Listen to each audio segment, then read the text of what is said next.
Right. Who are you talking to? Our Sally. You Tell him guys to get kicked in me here. out. He's not ready. He doesn't even have to have the camera button. Literally, he I can know, have just but his voice. he's at work, you know, he's working. Like he tells us, guys, he works for a living. Bullshit.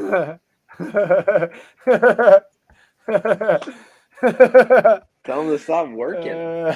Yeah, stop working for a living. You guys Yeah, are we're on live, right are now. we? No, I we're think not. so. Oh yeah, I'm right here. Are we live? Yeah, come. You guys are live. Yeah, we're live. Yo, what up? We're live. We're at the AMAs right now. About 1 minute to go. Right now, 1 minute. AMAs live.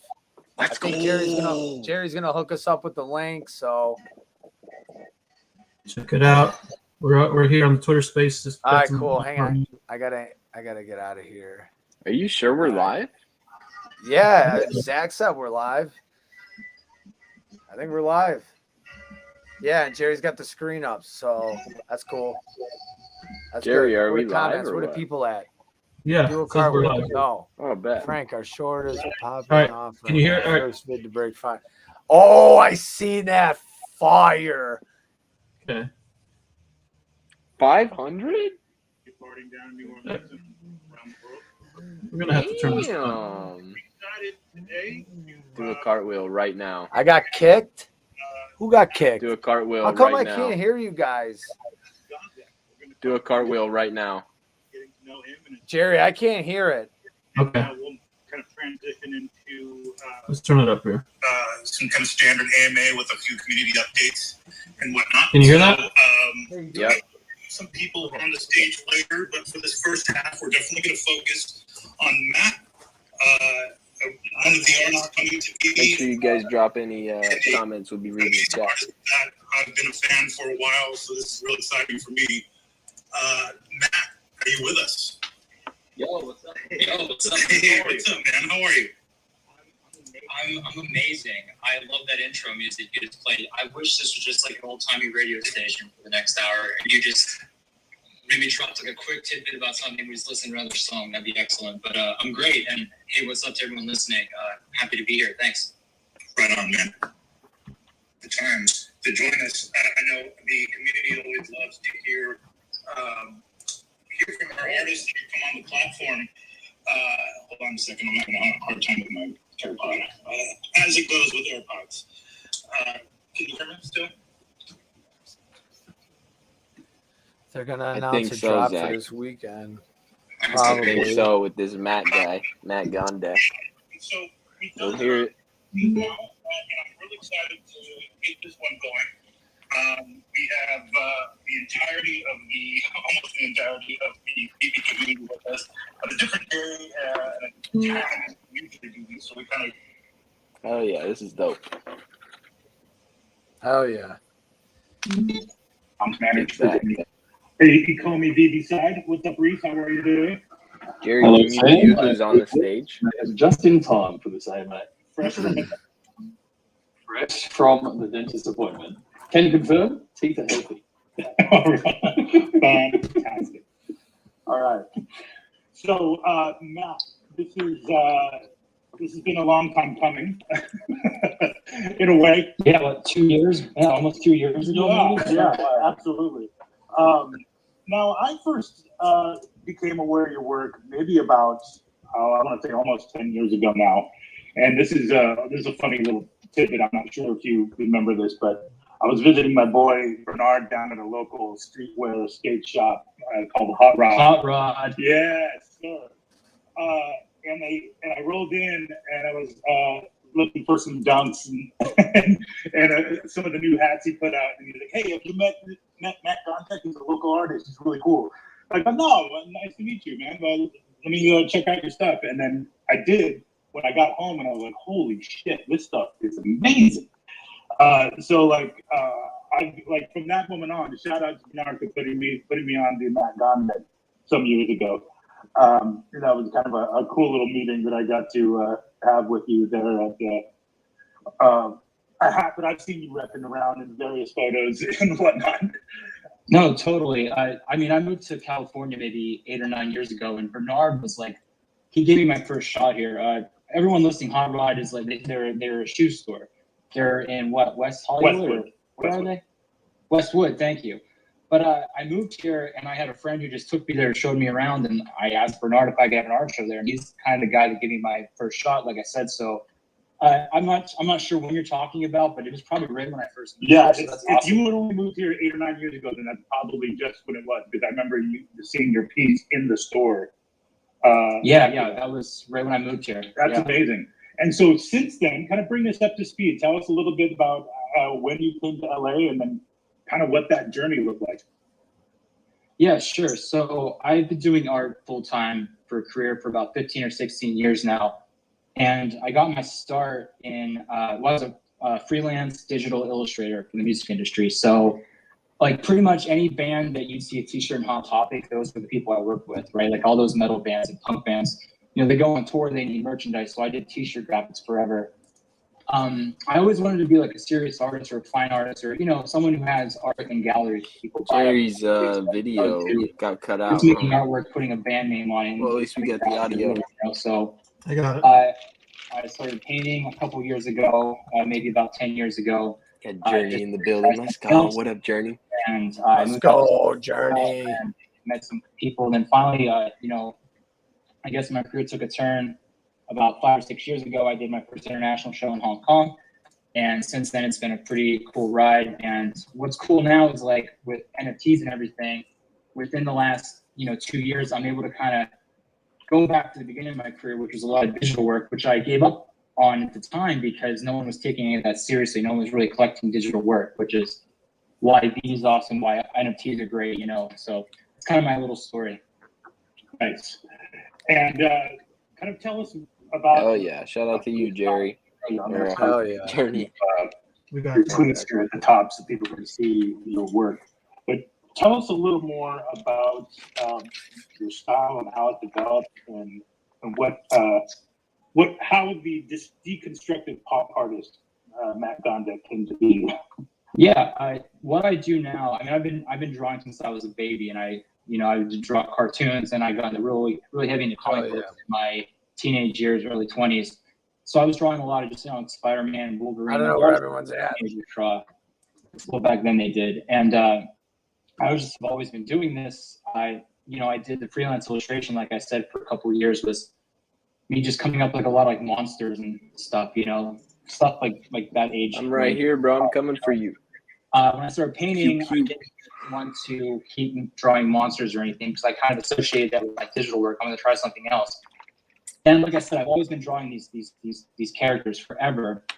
So I knew I definitely wanted to use that. And I always like things exploding and breaking apart, which is kind of what I'm known for now. So just to try painting, I picked Mickey Mouse. I had a drawing of Mickey Mouse with his head blowing up, and I tried painting that, and I kept doing that until I had like 10 of those, had an art show. But the thing I'm known for is called deconstructive. I like the visuals, Jerry. You can just go on my Instagram at Gondek Draws, check it out. But that's kind of how it all started. Just been exploring that world for the last maybe 10 years, and has a lot to do with how I grew up. Like I was really into punk rock, so a lot of those elements of anti-conformity, battling. They can't see me, right, Jerry, or what? No, just the Okay, screen. good. Don't put me on screen. We have a lot of That seemed to Good. I don't No, want to to be send honest, bad honestly, messages. maybe I'm just in my own narrow little bubble, but like I feel like there's not too many. So it's cool that there's other ones, and like I just I grew up, so kind of like how I apply all my work is applied to like how I grew up in that kind of ethos. So that's awesome. Yeah, I agree. I agree. Sorry. No, I was going to say, I mean, we were fortunate enough to work with artists like Frank Posick and Jermaine Rogers, who come from the gig poster world and the kind of the punk scene, and kind of came up through doing gig posters, much like you did merch for artists, and then kind of graduated from there into fine art, vinyl toys, etc. And they're still working today. How did you find your transition from kind of doing merch and graphic art to like physical artwork? Did you go start with painting, or did you do sculpture first? It was amazing. It was the most freeing thing I've ever done because, you know, I was a freelance digital illustrator only because I didn't want to go work a job. Like I used to work in car insurance, and that was the last thing on earth I wanted to do. So getting paid to draw band T-shirts was excellent, but it was never the end goal or anything like that. What was your question? The transition from that's that right. into So I started doing the band T-shirts, but I was just doing that to, you know, make money. And when I transitioned to fine art, it was very freeing because like I didn't have to worry about appeasing a client, you know, or making sure the band I was working with approved the shirt. It was just I came up with this, it's for sale through me only. And it was just fun to paint, you know, like because for so long I was just sitting on a computer, I wasn't making anything tactile, fungible. And it was just kind of cool to physically hold a painting and flip it upside down and get paint on your hands. Like it was just really nice. So it was a good thing. What was your what would you say your first like sculpture was? The first one that I'm really proud of we did is made out of vinyl. It's called Deconstructed Mouse. We did that maybe 5 years ago, and we dabbled in it. You know, we did some sculptures before that and like other things like resin, which is a little bit harder and like more fragile. But I felt with like my first vinyl, like I guess toy sculpture, we really kind of did a home run on what we're trying to capture. So that was that. And the one I'm most proud of I put out maybe 2 years ago. It was my first bronze piece, and that was cool because that's the most I've had like hands-on making a sculpture up until that piece. You know, I was working with a team. So that's my answer. Nice. What was the what bronze piece was that? Was that the So I don't know the name of it. Sorry, go ahead. No, I think I know which one you're talking about, but can you tell us which one it was? yeah, you know, so I can never say what character they're based on, but it was the punk rock duck. It was the Anger Issues, the one with the spiked baseball bat, the leather jacket, and all that stuff. Okay, so that's actually a good question because I was wondering how you kind of navigated those waters, so to speak. Yeah, no, it's a great question. I get asked a lot. You know, Yeah. When I first started painting and like making T-shirts and stuff, I was just flying blind on ignorance. I had no idea that you couldn't do that stuff. You know, but obviously now that I've been doing it for so long, I'm well versed in how to do it. You know, a lot of, for example, fine art, a piece of art that exists on a canvas hanging on a wall in a gallery, that's a one of one, that's a piece of art. You really can't copyright those things because it's artistic expression. You start to have trouble mass producing something. So, you know, let's say you make an action figure that kind of looks like Mickey Mouse, right? You can't really do that. There's a thing called the caricature law, which, you know, on papers, you have to change things 30%, but how do you measure that? It's a gray area. But, you know, a lot of people like me would buy licenses to the, you know, like, for example, you guys work with, you know, like Marvel and Disney and all that stuff. There's licenses purchased. And that's kind of how you all work together and make sure no one gets in trouble. But that's kind of the background and all that. Cool. And you say you've purchased licenses in the past to do like collaborations in conjunction with those companies?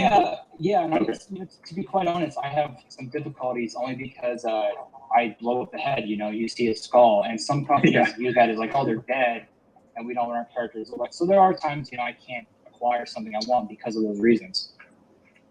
Got it. But for the most part, I think, you know, your fans know you for that style, and I think others, fans of like pop art in general, eat that stuff up because it is a totally new take on those, you know, otherwise classic characters, even though that IP and some of those brands are a little more guarded with interpretations of their work if they have a say so.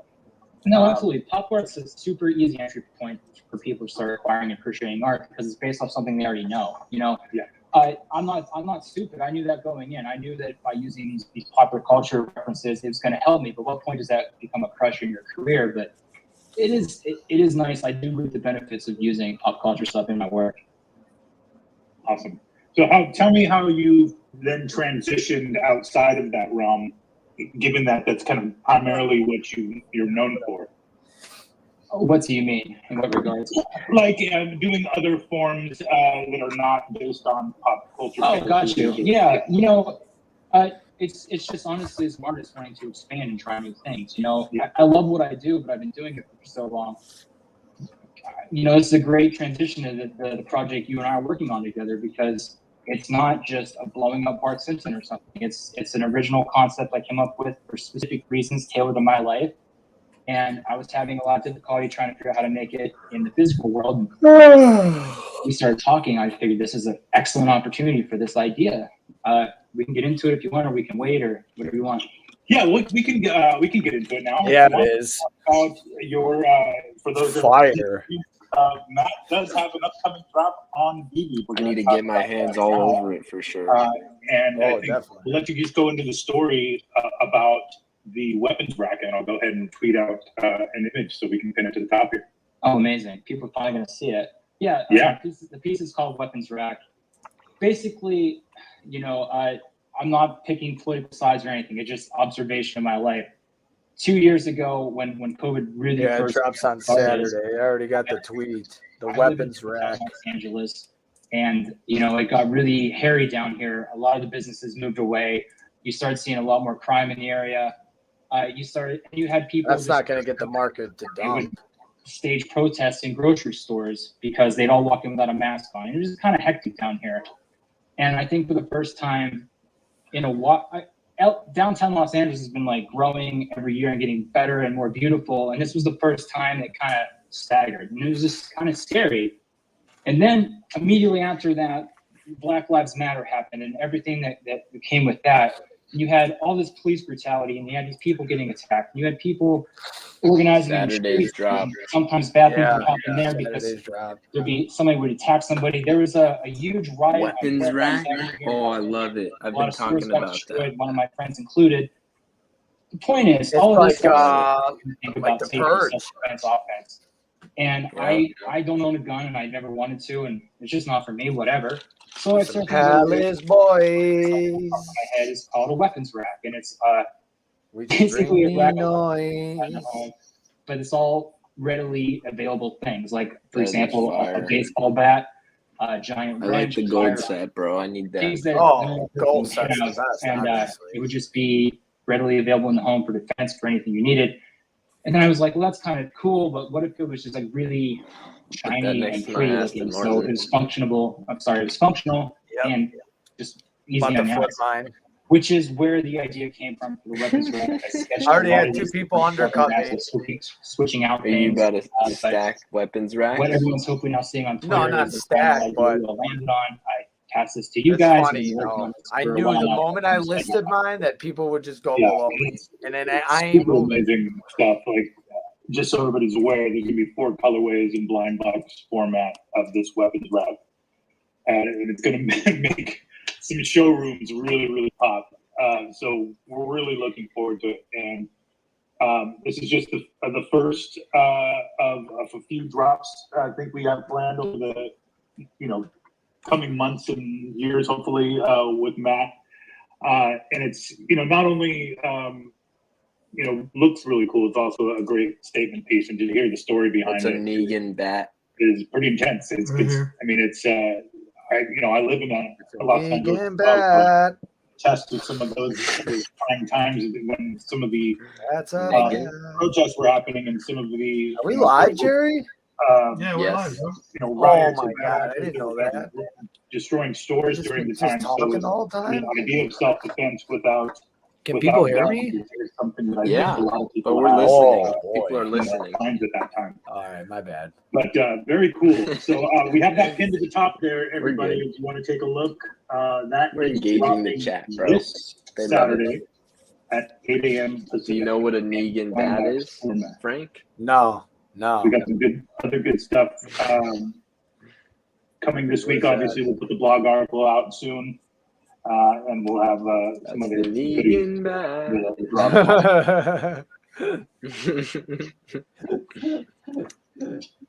I'm gonna have to look that up. I might have to look at that. That's where I'm from. So That makes sense. Okay. I'm Yeah, stacking that's them why I Negan bats. Now, did you Oh, have it's an by idea Todd about McFarlane. the colors you wanted these Todd, to appear in, Todd. coming in? I I was don't kind have of them. loosely involved in Oh, yeah, the you do. process and just maybe like finalizing the approvals, but what was the Uh-oh. process like for you in Something putting this just happened together, to the and audio. getting different colorways and working with the team, etc.? Yeah, so like I said, I'm primarily known for my physical art, canvas and galleries. I'm actually just came off a physical art show we did in Mexico City, where in that show I just used 5 colors. I consistently use these 5 colors. It's a neon yellow, teal. It's a light gray and then black. So originally I walked into this, I'm like, oh, I want these weapon racks to be neon pink, neon teal, neon yellow. And we did have some tests like that. I'm looking at it, I'm like, I feel like it'd be better if they looked a little bit more, I don't know, elegant or refined. I'm like, I What feel is like it, Walking Dead? more shiny metallic colors would be great. Maybe like a gold or a silver, Jerry knows. No easy answer there. Like the colors we came up with are a combination of my early ideas of incorporating neon and the second idea of incorporating the shiny metallic. So there's like a marriage between the two. I hope everyone likes them. I think they're really gorgeous. Yeah, I think they're amazing. If you don't mind, I think maybe we'll get into some questions, but from the audience, I did have some kind of tweeted in, and then I have Skeet up here who's going to help filter me some questions from the audience. Maybe we'll bring in somebody up on stage to ask a question or two, if that's cool. Yeah, absolutely. Awesome. And then just to kind of touch on it, I know we've gotten this question on Twitter a few times because, as you know, as you may have been able to tell, our community is very passionate. I noticed. Yeah. And so I think at the time, even before we even inked any kind of deal, there was some circulation of a certain showroom image as a proof of concept from our CEO, David Yu, who was a big fan of your work, by the way. And that somehow that proof of concept made its way to the public. And I think a YouTuber or two did some reconnaissance and some deep dive into the pattern in reverse Google image search matching and found that a piece of art in the corner of a showroom prototype belonged to you, or two of them, in fact. Bingo. And so, fortunately, unfortunately, I got out into the public, and it was, obviously not for public consumption. This is the video. And I remember that was just kind of when I first started here. And I had reached out to you on Instagram saying, hey, sorry about this. We're not trying to use your images without your permission. I think it was mainly just a concept. But our community was really excited about the prospect of having you on TV at some point. But I'll make sure that we'll use a little more caution in sharing those images in public forums, whether it's a web stream or whatever the case was. But it's really awesome to hear that you're actually now on board and officially launching some. Got him. Didn't this happen in Weezer where everyone online just said you guys should cover Toto's Africa until this is exactly after the AMA, Stand up first though, so yeah. I was just working one day, I was just painting, and I put my phone down, like an hour or two goes by. I look at my phone, I have all these tweets like confirmed, Gondek confirmed, I'm like, and I click on this YouTube video, like we tracked down this bottom left 3 pixels of this image from 1997. Like, holy shit. It was crazy. But it worked. It totally worked. It got everybody fired up. Yeah. And shout out to, I think you even responded to that tweet with the video that was put out maybe like 10 minutes after the fact. Shout out, Non-Fundable Wonderful. By the way, in one of the intro songs they played before the brass band, that is a song by the guy who put out that YouTube video. Walking Dead. He's a very talented artist and writes, Veve and NFT related music. Check him out. Non-Fundable Wonderful. But yeah, Where did you come from? we can all finally get to the point where we What? You just came out of nowhere. And the Weapons Rack Season 1 drop this Saturday. Oh, at 8 a.m. Journey. Pacific, I see. 4 colorways and blind box format. I think with that, maybe is a Walking Dead. Journey's listening to that work cracking up. All right. Question, are you going to filter in some questions from Discord? I'm going to filter in right off the rip from the Discord. Nice to speak with you, Matt. Nice to hear your story and get some of your Jerry, you experience. still there? Yeah, But I'm navigating. the Discord have quite a few questions, so I'll keep the mentions open. Jerry's running the visual production. Okay. So Okay. first one, I'm on Rodeo. was Way. We're running the audio production. Grown Up Mickey. And if you have any plans to Me and talk you, with baby. me about that as well. Yeah, I can Damn. quickly touch on that. There's So, gonna be no baseball the blown up to Mickey. the fall. I was an illustrator, and I had this job where basically I had to draw Mickey Mouse like 30 times, but Oh my I had to submit like God. 100 of them. So I was drawing him all day, Whoa. every day when I was on the phone watching TV. And They eventually, can't see me, right? 5 or 6 of them. There's a bad one where he was getting run over, or shot, or poisoned. Turney, can you see me? When I You can first just hear me, started right? Tell me my voice don't sound like I had Fergie and exact Jesus drawings put together. of all those Lovely. Mickey Mouse, something happened to him, and I randomly grabbed the one where his head was blowing up. That's where it all started. Around that time, I was in a punk band, and our drummer was named Steve, and I never in my life you and them knew someone named Steve. I know I have some uncles listening right now. He used to live with me. You know Steve. What up, Tim? Hope that answers your question. Oh man, this is fucking hilarious. Well, there you go. You got two of us now, so it's cool. We'll I can't play drums. Strength but in we'll figure numbers. it I out. love it. Thank you. No worries. So Luigi of the Hood was asking about some of the challenges you may have had about Web3, and how you think you'll be able to kind of navigate those going forward. Yeah, cool. You heard the man, Frank. I literally didn't know a thing about it a year and a half ago. My first. I can't respond to. Oh, he can hear me. I did release with Nifty Gateway. That was my introduction. I did it, like 2 I got me a Novembers ago. Dutch. I did one. I don't want to last put it February. on the It was screen. successful. At the time, I was just excited that people were buying a new form of my work. That's all I was. I didn't understand anything. Got me a Dutch. And Web3 completely changes as it does. And I'm like, oh, shoot, I didn't have any utility with What's my on the drop. screen, Like, Jerry? Is it just black right now? Meanwhile, I've already released everything. Can you see the screen? So, black. It's just black. A lot of my artist friends, I got in super early, but I personally don't think I did enough research on the topic. So we stopped making NFTs like last November. We just put a pause because we were starting from scratch, and we made a new project where actually there's utility and there's all these other things. It's tied to physical It's dark, as Journey is saying. This thing where It's I'm just saying, black. okay, I kind of understand now. Can you please take a look at this? And also, okay. if you supported me already with any of my NFTs, here's this. Thank you. Like, kind of like a thank you, and I'm going to do the right thing. There you go. Everyone's into it. But that's all cool. That's all selfish stuff. Can't see me. Of having we can't see each other. Or can you see us right now? Yes. Painting or statue, like a physical There we go. fungible thing. Most of the time you get. Oh, that's fire right there. Where you can't really track that, right? But obviously that's F.A. Donald. And yeah, I'm Mickey knocking out Donald.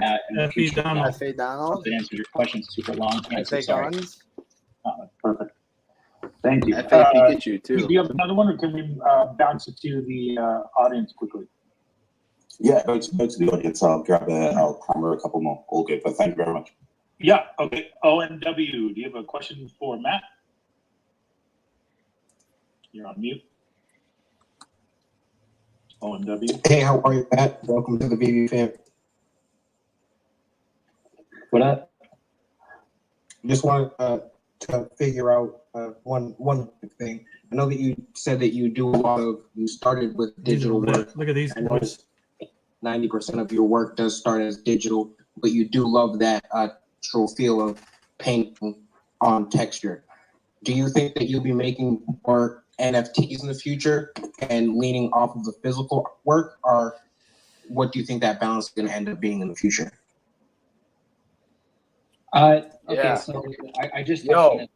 spam some basketballs if you guys are in here. The LP project, where I get to scratch my personal itch of making digital work. No Journey's but in here. because my background is physical work, I've been a physical artist for the last 15 years. I don't want noise. Drop some b-balls. My life, my practice, or the people who follow me and appreciate what I do. I don't want to turn my back on any of that. So part of the time spent recently trying to reconfigure was like, how do I stay true to who I am? You know, because I am interested in the future of Web3, but I also don't want to give up painting. So I don't want to give away too much because today is about Veve, and I'm talking about some speculative stuff later. But the project I'm working on marries the digital and the physical in the most official, like true form of how I can do it, which I hope people will give me a shot and check it out. And I'm just happy because I can continue doing everything I love instead of just focusing on one or the other. Matt, if you would, maybe can you talk about where people can find out about your project outside of Veve, maybe a Discord or something like that? Yeah, totally. Yeah, my Discord is probably the best place to learn about all this stuff. You can it's just Discord, just Matt Gondek, MATTGONDEK. Then I'm on Twitter, you know, Matt Gondek.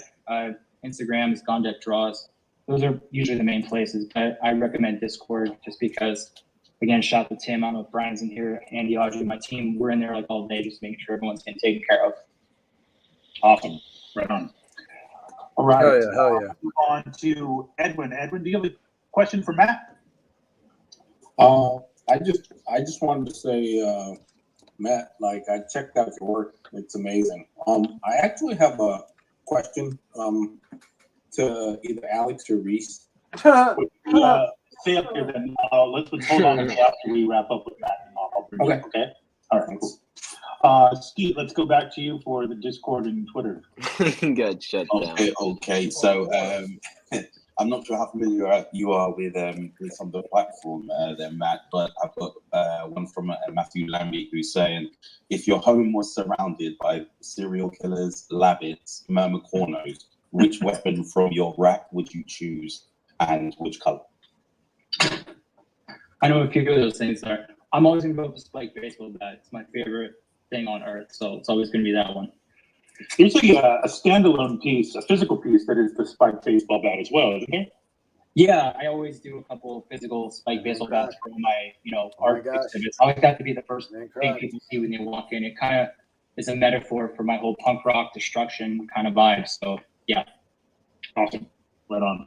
Yeah, and there's quite a clamor for some of your work. So Christmas has basically asked if this is kind of a standalone piece, or will we be likely? I know there's only so much that you can probably say. There is quite a clamor for like your 2D and 3D pieces, like your Homer, Mickey, which we mentioned, anime, etc., etc. So if there's only so much you can say, just know that there is quite a clamor for more of your pieces to come. And if there is anything you are able to say on that, then fire away. I'm 100% not allowed to talk about that. Everyone who did the research prior to this drop and posted the videos of certain pieces, we heard you and we didn't forget about you guys, but I can't talk about it.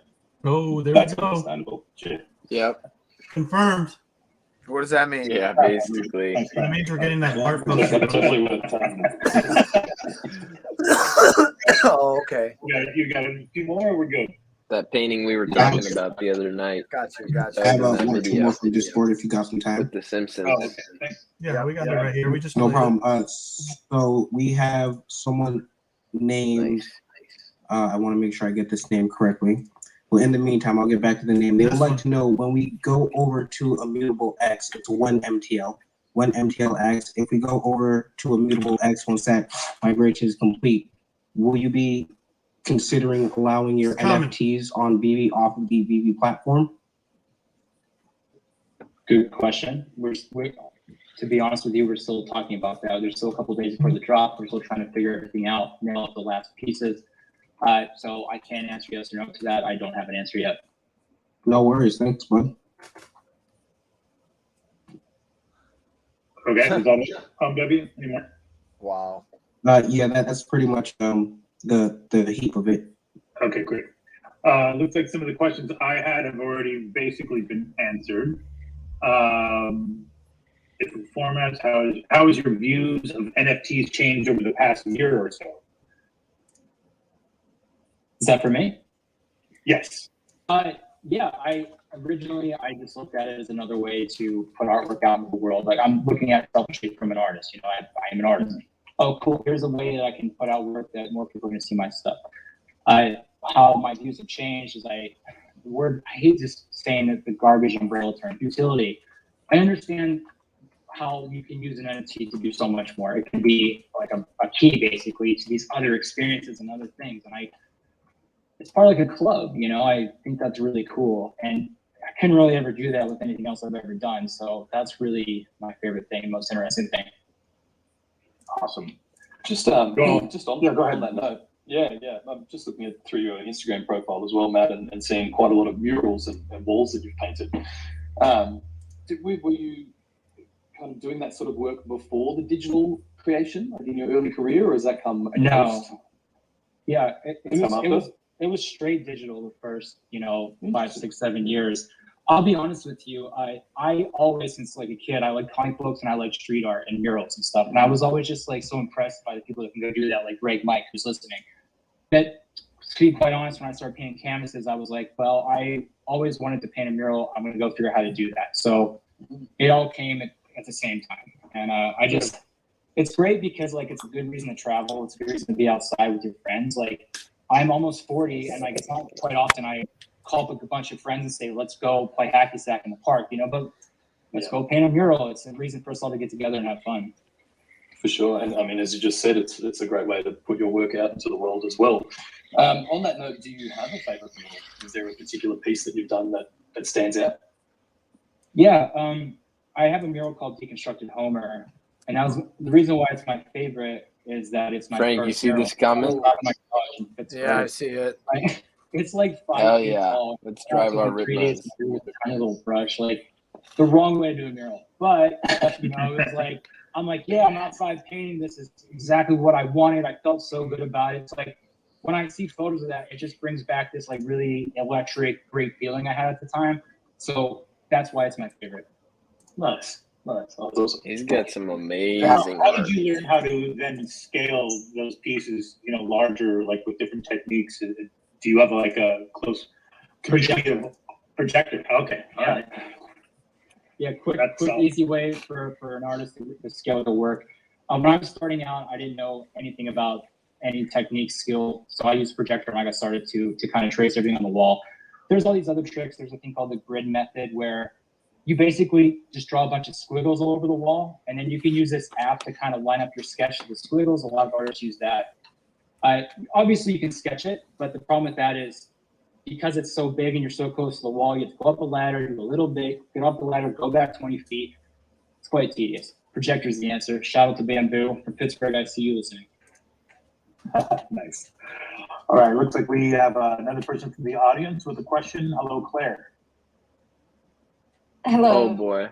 So just to say that obviously I was one of the people when we first thought we'd worked out you were coming to Veve, and then we found out that you're now here. So yeah, The hood is over.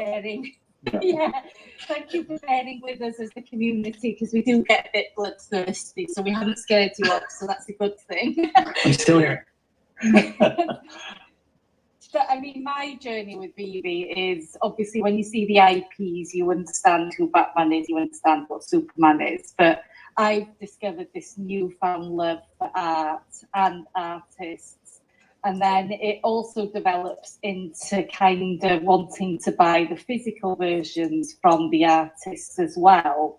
And it was just, is this something that you've considered as a future with Veve where we might be seeing physical items coincide with what you're dropping?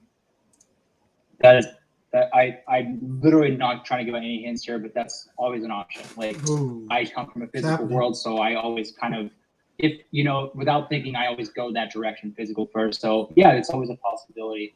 But yeah, I appreciate you back in the day doing the sleuth work and everything. But yeah, hope that answers your question. I'm not taking the credit for that. I was a sheep that followed. No, there were people that are more intelligent than me that worked out. Got it. She of many retweets. Yeah, I'm probably guilty of that. Yeah. All right. Well, thank you, Claire, for coming in. Matt, it's been an absolute pleasure. We're really looking forward to having you here as part of the Veve fam. And having your work available to people, fans and new fans alike. So for everybody who didn't catch it, I've pinned to the top tweet announcing Matt Gondek's first drop with Veve Weapons Rack Season 1, 4 colorways and blind box format, drops this Saturday at 8 a.m. Pacific, and hopefully the first of many.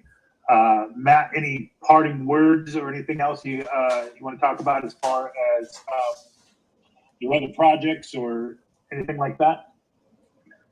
Just your standard stuff. Everyone listening, I just thank you so much. Like, I've had my toe in the water with you guys for like 2 years, and everyone's been super supportive. Whenever we first started flirting, everyone got just so much like nice fan things, DMs, comments. Like, everyone's been so nice and polite. A little like rabid, but so thank you to everybody. I'm really stoked that I'm working with you guys because you guys were nice, and I thought we worked together really well, and like everything's been super easy, and you guys are really easy to work with. So I super appreciate that. My team helping obviously with this build, Andy and Kelly, and then we have Tim and Brian, our Discord mods. And just check out my other stuff. I'm always doing art shows. I have a PFP project coming we can talk about next time. But yeah, just thanks. That's it. That's all I got. Right on. So you just wrapped up your show in Mexico City, is that correct, or is that still ongoing? Yeah, I just wrapped up. Okay. Do you have another physical show that you're playing on? Yeah, there's a couple expos throughout the year, just like all over the world, like art fairs and whatnot. That's only like 1 or 2 paintings, so whatever. Oh, okay. Yeah, but I do. I have one in the fall. I'm literally not allowed to talk about, but it's in the fall. It's a really big show. It's a lot of work. That's the next thing I'm working on right now. Got it. All right. Well, we'll keep an eye out for that. Everybody, make sure you follow Matt Gondek on Twitter. His handle is above. Also, Gondek Draws on Instagram and the Discord at what was that address one more time, Matt? Just my name, Matt Gondek. MATTGONDEK. All right. Well, I appreciate you spending time with us today. And you're more than welcome to stick around, but you're probably going to have questions about, payout and whatnot. So I have to go paint, so I'm going to head out of here, but I appreciate it. Thank you. Awesome. All right, Matt. Thank you so much. Yep. See ya. See you, Matt. Right. Good times. Really excited for this, by the way. So as if you couldn't tell, I've been a fan of his work for some time. And this new set, this weapons rack looks awesome. I think it's going to really look cool in a lot of showrooms. So, all right, with that, we'll transition now into a few quick updates, and we'll do some questions AMA style. Not too much to go over today, so we'll spend probably most of the time on questions, either from Twitter or bringing some people up to the stage. But let's go ahead and quickly touch on a few things. We just put out the article about payout beta, MTL cash out as it has otherwise been referred to. Just wanted to touch on a few items out of that article just to kind of clear a few things up. So we are on, this is a part of the ongoing kind of beta testing phase, right? So after we finally got that in, through development, we are now working with our MTL provider, which is called BlueSnap, to do the KYC and then to initiate the payout. We are going to be onboarding beta testers to that program weekly and at random. So, while the initial testers were either people that were closer to the development of the platform as a whole, like some of the original OGs, or people with a few with like higher gem counts, for instance, so that we can test larger amounts versus smaller amounts. Now we're going to start opening the beta testing up to several people per week at random, and you will be notified via email to the email that is registered with your Veve account, so that we can start to have a better idea of like what types of transactions and what types of KYC that we are going to look for, so that we can properly scale the effort with BlueSnap to accommodate all 2.1 million users and counting. That pretty much is that, and I'm sure we'll have some other questions, but did you want to add anything to that, Reese, on that front? But now really only to keep in mind that they will be small groups to start. So we're not going to randomly let in 500,000 users next week. Right. So you don't need to kind of constantly be checking your wallets every day to see if the payout button has been activated. As Alex said, we will send out emails to make you aware of it as well, and we'll announce it on socials too. Yes, exactly. And sorry, good. That's a good point of clarification. So for the beta phase, there will be very small groups brought on to help us test and load test and KYC test. And then as we actually go live, that will also be phased out, but much larger groups when it is actually quote unquote live to the general public, so that we don't overwhelm not only BlueSnap, but the market as a whole. For sure. And look, I think it's probably just pertinent to mention that there is obviously a bit of a process to this. From when you begin your KYC application, you should expect to hear from BlueSnap sort of within 5 business days. By the time that's approved and you process a payment, because of the SWIFT system, it can take another 2 weeks to arrive. So the testing rollout, especially as we start to add more people, there is that lead time there, from KYC to actually receiving the payment, and we need to run through that whole process before we can really overload the system there. So just be aware of that. I'd love to.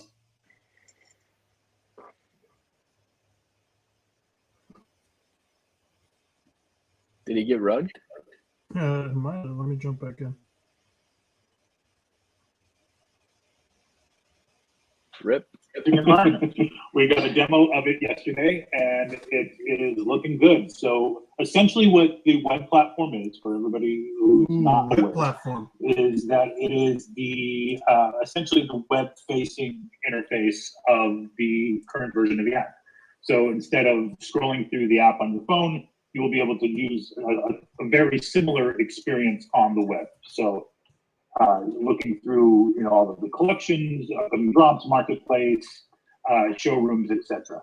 And there will also be a couple other specific bells and whistles for the web in terms of how you purchase or how you access your wallet, both Gem and Omi, and I believe. What was the other thing, Reese? One of the people you're thinking of, but there was a vault valuation. That's it. Yes. Yep. So I think that will be rolled out in the app over the next couple of weeks as well. Yes. And for everybody who's wondering, the vault valuation is essentially just kind of a running, we'll say, appraisal of all of the collectibles in your collection based on current floor prices. Yeah, I think eventually the plan would be to try and maybe take an average of the previous 10 sales of that collectible to kind of make it a bit more accurate. But to start, it would just be that floor price. Cool. All right. Next up, the new drop queue. Lots of questions on this, and we hear you, and we are diligently working on getting this to and test it on a live environment. But as far as the queue system or waiting room, or however we're going to refer to it, but essentially the moving away from fastest finger on a drop, but more of a random selection at time of drop based on a waiting room or queue. That is going into internal testing at the end of next week. So just a final pieces of development happening on that with internal testing next week, and then we'll communicate on how we're going to roll that out. As mentioned, I think in prior AMA, that there will be, it won't launch entirely, and it won't replace the current drop system entirely. There will be probably concurrent types of drops. So there'll be like the current and traditional type drop, where it's click at buy now at 0, and then there will be the queue system so that we can run both in parallel. And nothing is, if we have to fall back on the original to just do some improvements or something, we have the ability to do that. But also there will be a test drop. So we're coming up with something, to sell, or at a very low price point that is something that has many additions, so that we can basically have a drop of little to no consequence, I guess, let's say, so that people can kind of test it in a live environment. So whether that's a Veve logo, or some shelves or whatever the case is, and we'll figure that out.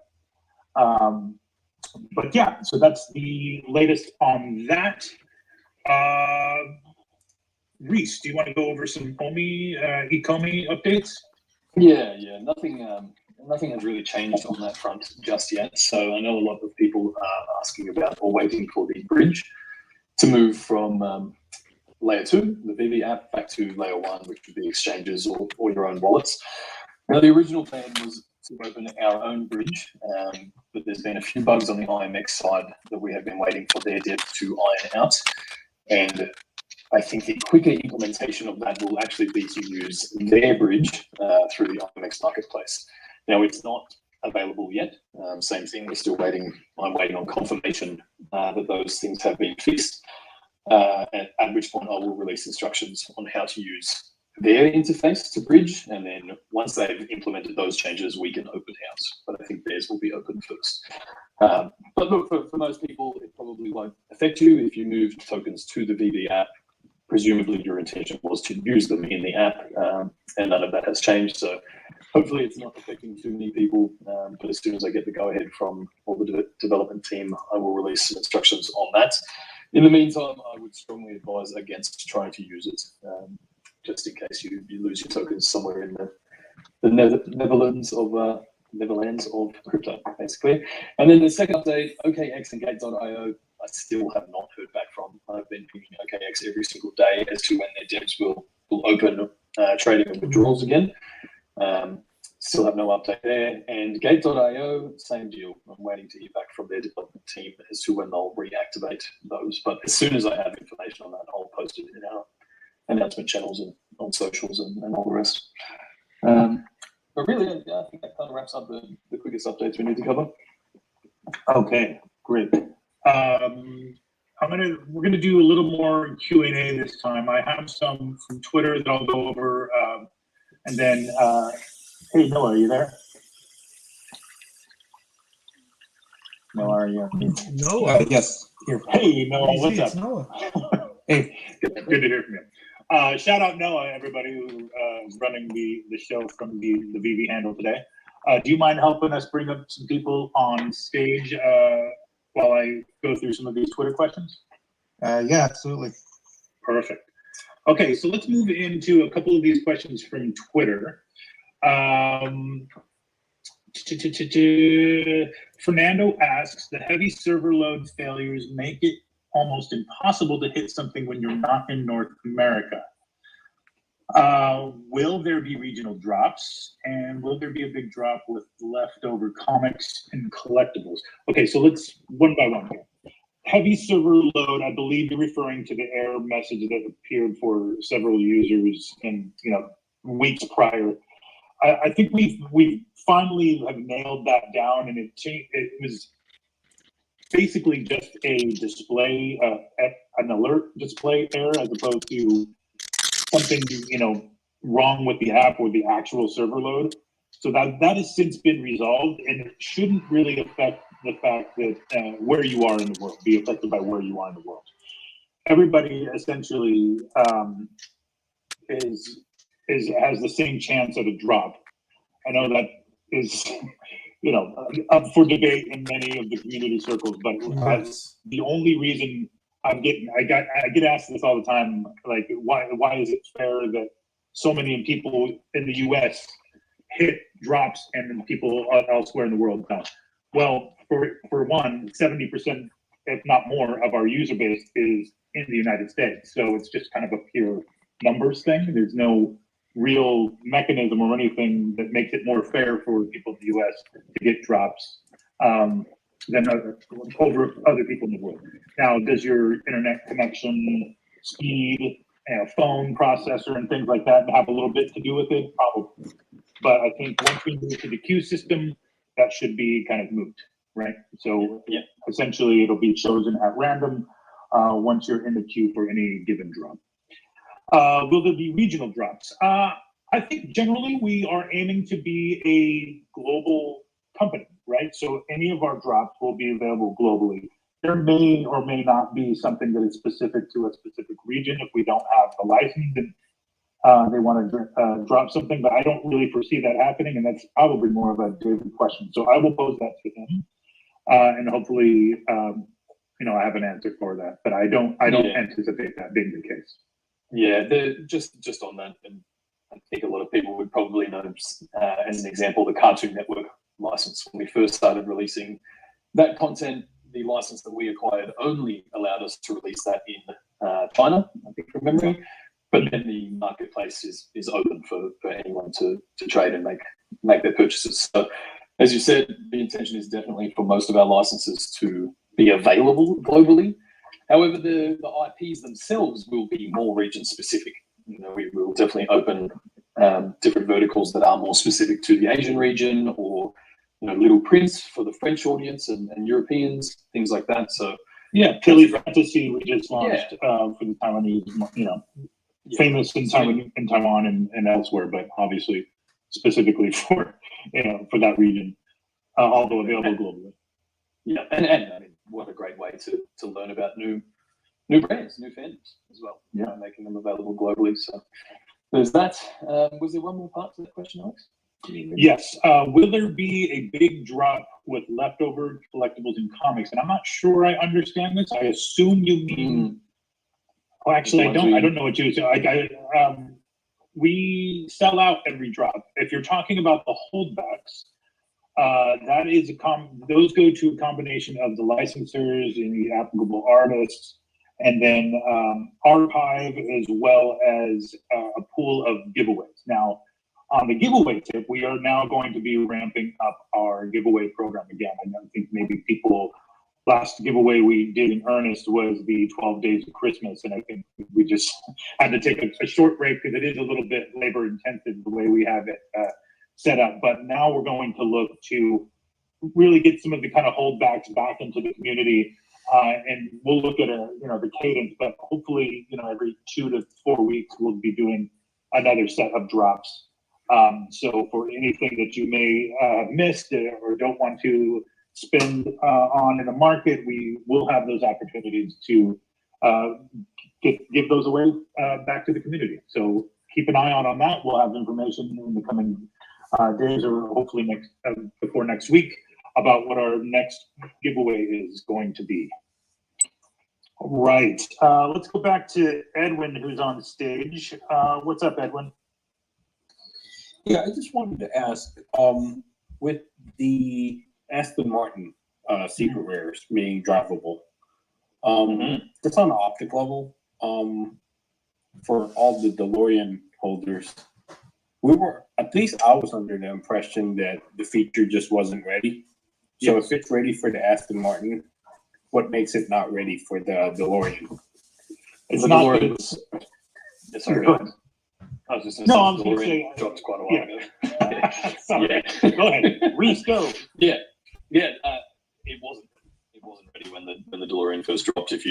There's still a few videos of that circulating, and they look a bit janky. And a lot of the work has gone into scaling, maintaining the scale of the car itself, or pegging it to a specific size so that it kind of can stay within that frame. So now that has been developed, I mean, this is not confirmation of anything, but obviously everybody knows that sort of drivable feature has been in the wings, and we do have a lot more vehicles coming soon, some of which I would expect to be drivable. Yeah, just so you know, Reese, I was given the green light. Oh, fantastic!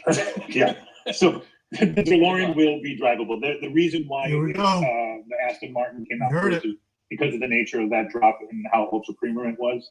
And just kind of the negotiations with the Bond people and Aston Martin directly, and why we were, treating that as a very limited edition, ultra quote unquote ultra premium drop, is so that we could also include the drivability. Now, DeLorean will be drivable. There's a couple of other tweaks that we need to make on those specific models. The Aston Martin was developed with the intention of it being drivable from the get, but DeLorean drivability is coming soon. It's just a quick couple of tweaks on our end, but you will see it it's coming. be drivable soon.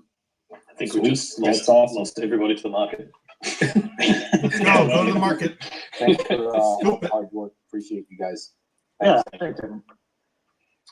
All right. Steve, you're still up here. Did you have any questions from Discord that you want to bring up? Yeah, this is more a suggestion, I guess, as opposed to a question with obviously. Do I want to hear You this? already know, Journey. Yeah. You already know. Yeah, it's just with current events. I know you mentioned earlier for the new drop system, it might be with just trivial things, as it were, whilst we test it. So a suggestion has come through with current events. If we were thinking about doing a said trivial drop, maybe with the contributions going to like a charitable donation within like the Ukraine or something like that, with what's going on. So maybe something like that we could roll out, with a large amount of mint, so there's enough for everybody if they wish to grab one to pass on that contribution. Yeah, so it's a great question and also commendable question. I have been hit up on Twitter about this. Shout out to it was NFT News. I haven't got back to you tweet yet. Yeah.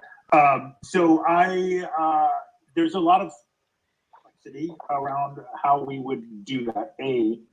Around the time that it takes to kind of develop any kind of model, regardless of if it's like a flag or if it's a 3D model.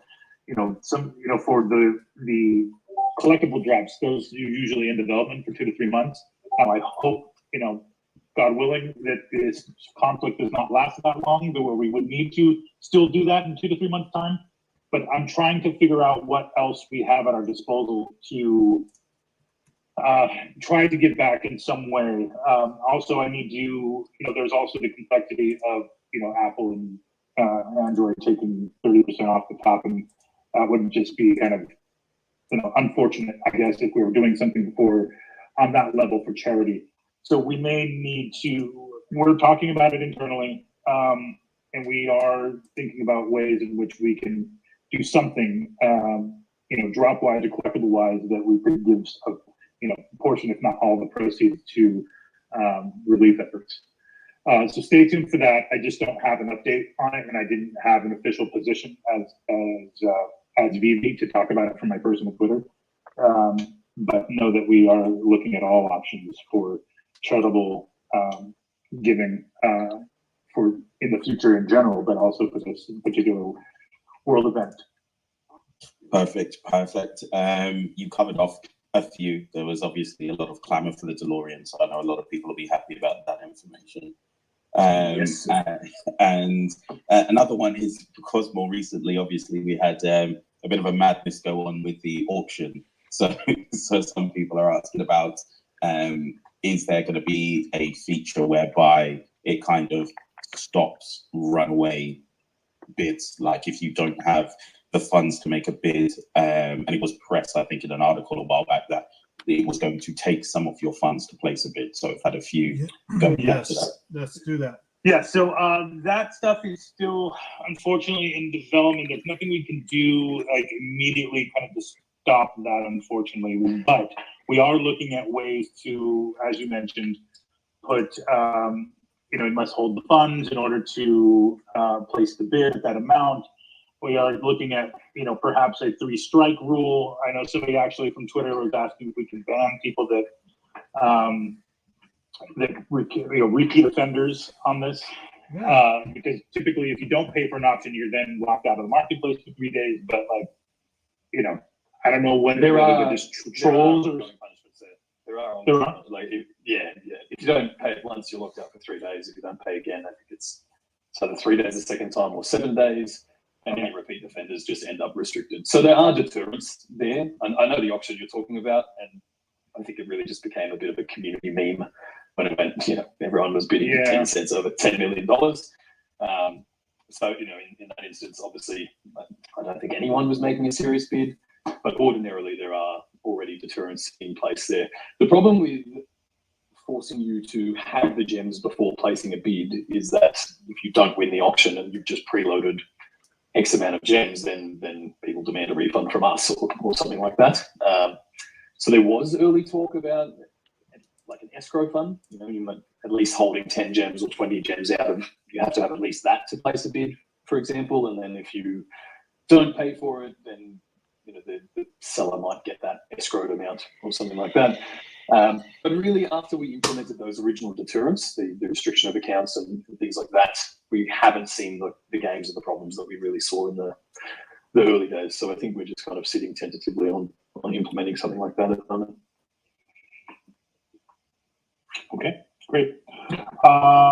Antonius55 asks, when new Star Trek stuff? Any animated starships? There is more Star Trek stuff coming. And that's all I can say on that.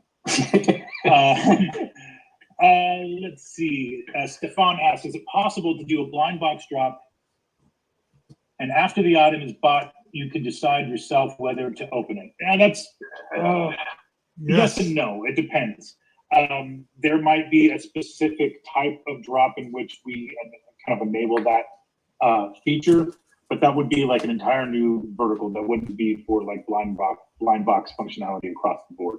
We're always keeping an eye out on not only community requests, but things that our licensors are asking for and the wild imagination of one David Yu. So everything's on the table, but I don't, it's not currently in development. Yeah. Okay, let's go back to the stage here. I'll bring just a couple people up. We might have a couple up here already. Okay. Oh, who else? Did I? Oh, Noah was bringing people up. Who came up first, Noah? Wow.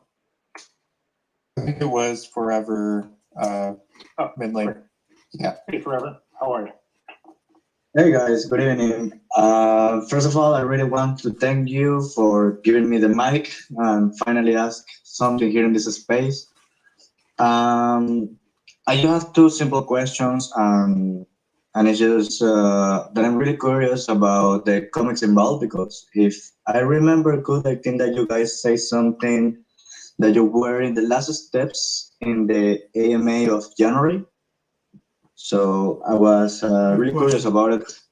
And my other question was about the sniping queue that was going to be implemented when you were in the market, hitting on the listing, and yeah, that was going to appear a message that the item was already selected.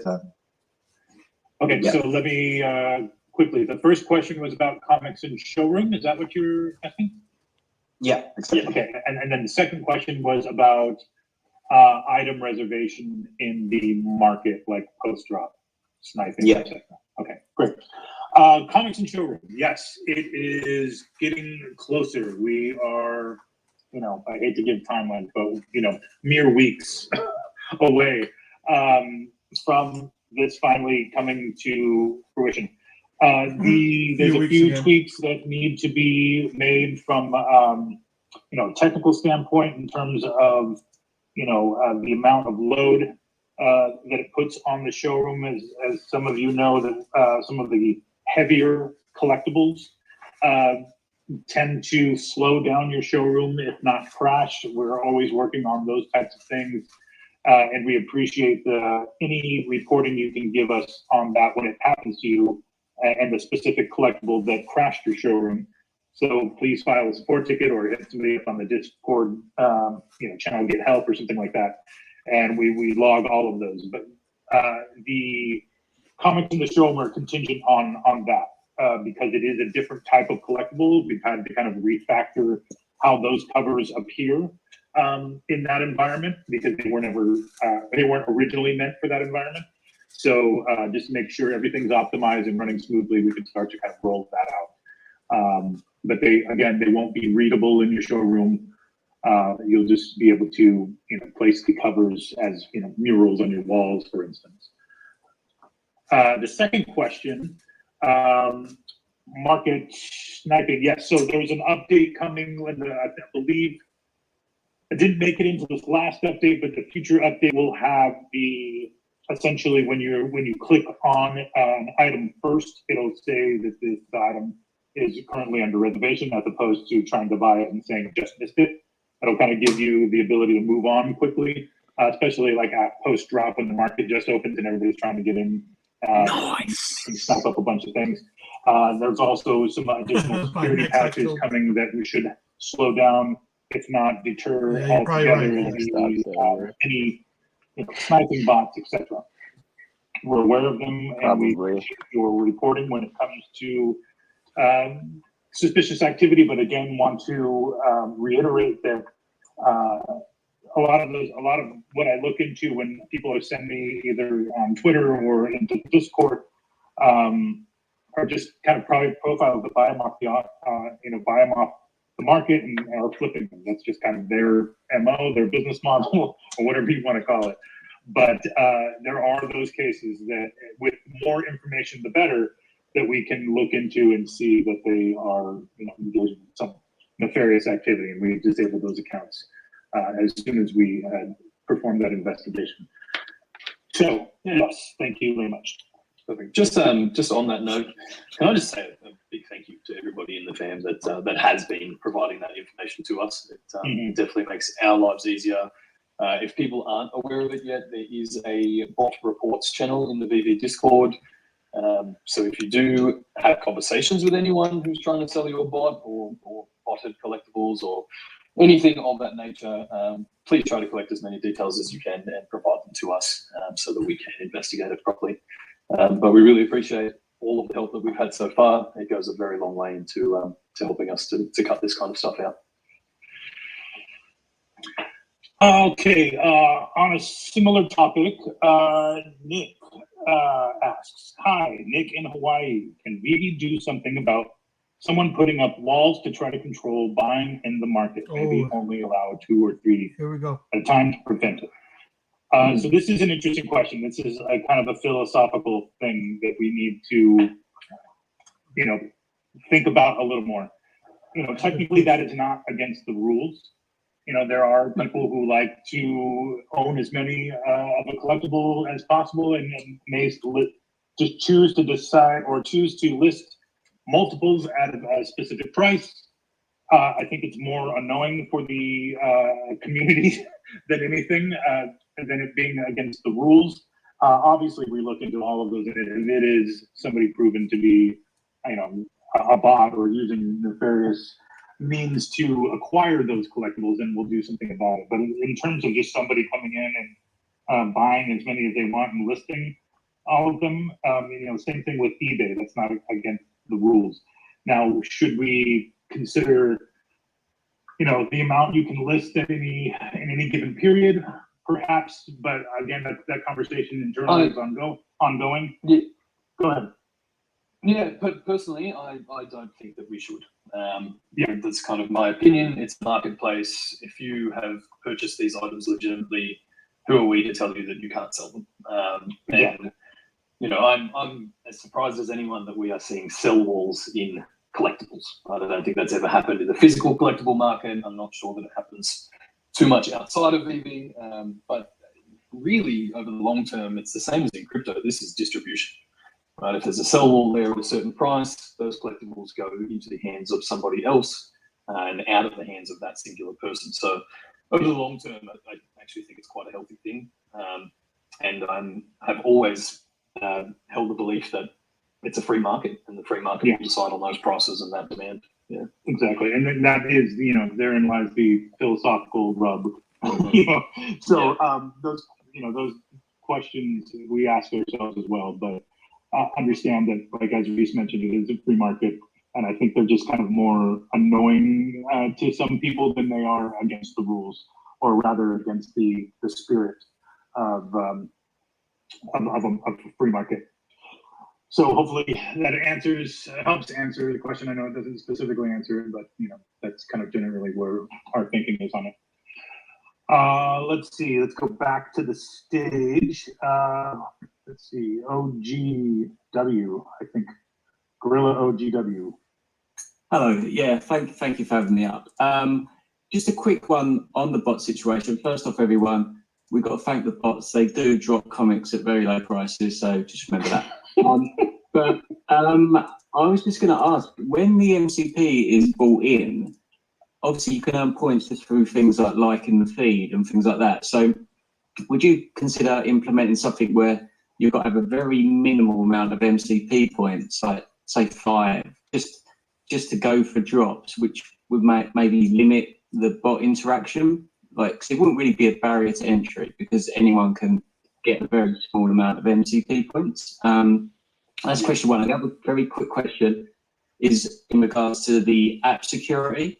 My kind of worry is that it isn't really two-factor authentication, because if someone did hack your email and saw you had a Veve account, they could just download the app and just say they forgot the password. So you maybe consider even like a text message, so then you've got true two-factor authentication? Yeah, so I'll just start with that one. Text message two-factor authentication is actually way less safe than all the other methods.